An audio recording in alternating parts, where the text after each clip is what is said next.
Well, one thing that's been rather uncomfortable for both the equity and bond markets is misjudging Trump. You know, maybe underestimating his bark, thinking that it was all going to be bark and no bite, and yet here we are essentially realizing, oh, actually those tariffs weren't just threats or a negotiating tactic. He's following through on a lot of this stuff. Do we need to take Trump more seriously in the markets?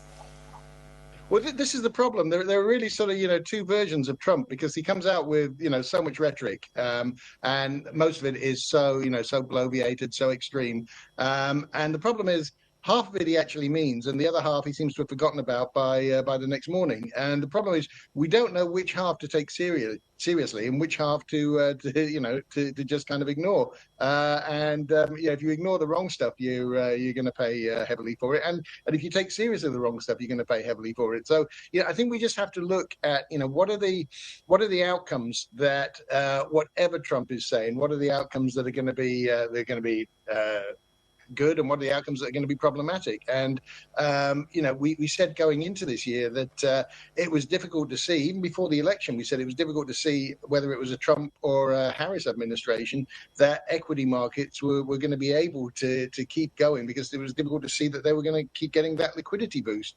Also, we think it's difficult. The Fed are so far behind the curve, as we've written about many times, so far behind the curve that it's difficult to see that in a declining situation, in a tightening economy, slowing economy, it's difficult to see that the Fed are going to remain that far behind the curve. So whatever Trump says and whatever happens with tariffs, whatever short-term noise, then to us it's pretty clear that the two things that are going to happen in 2025 are that equity markets are going to face an awful lot of headwinds, particularly the most bullish part of the equity markets, and that bond markets are going to, they're going to get a significant tailwind from the fact that the Fed have got to play catch-up now. And if we're talking about one rate cut in 2025, I personally can't see that, but if it does happen, it means 2026 is going to be a bonanza year for Treasury investors.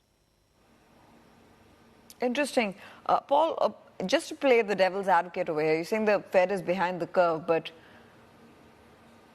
what could be a better decision than to stand pat at this point, given the uncertainty? Well, so we've done we tracked Fed policy from 2020 onwards, and the things that show us that Fed have been consistently behind the curve are that one, they were still creating liquidity even when that policy no longer made sense in 2020, and so really the whole inflation scare was created by the by Fed, by the stimulus policies, the stimmies that were going on at that time, and particularly the second and third rounds, which were just, nonsensical in the way they were executed. We also then saw that as inflation rose, to 8-9%, the Fed was so far behind. It's astonishing when you track interest rate policy with what was happening in inflation. It was as though the Fed were asleep for the first 500 basis points of inflation increases, and then when inflation started to come down, we had long-term yields at 5% when inflation was up at 9%. We've now got inflation getting closer to 3%, and we've still got yields at 4.6 on the 30 years. So, if that doesn't show you that the Fed are asleep at the wheel, they are so far behind the curve. They really need to get and the best opportunity that's out there that we can see for investors, the most certain opportunity, irrespective of whatever comes out of Trump's mouth on a daily basis, is that the Fed will have to catch up, and that long-term yields in particular will adjust to something well below 3. Well below 3?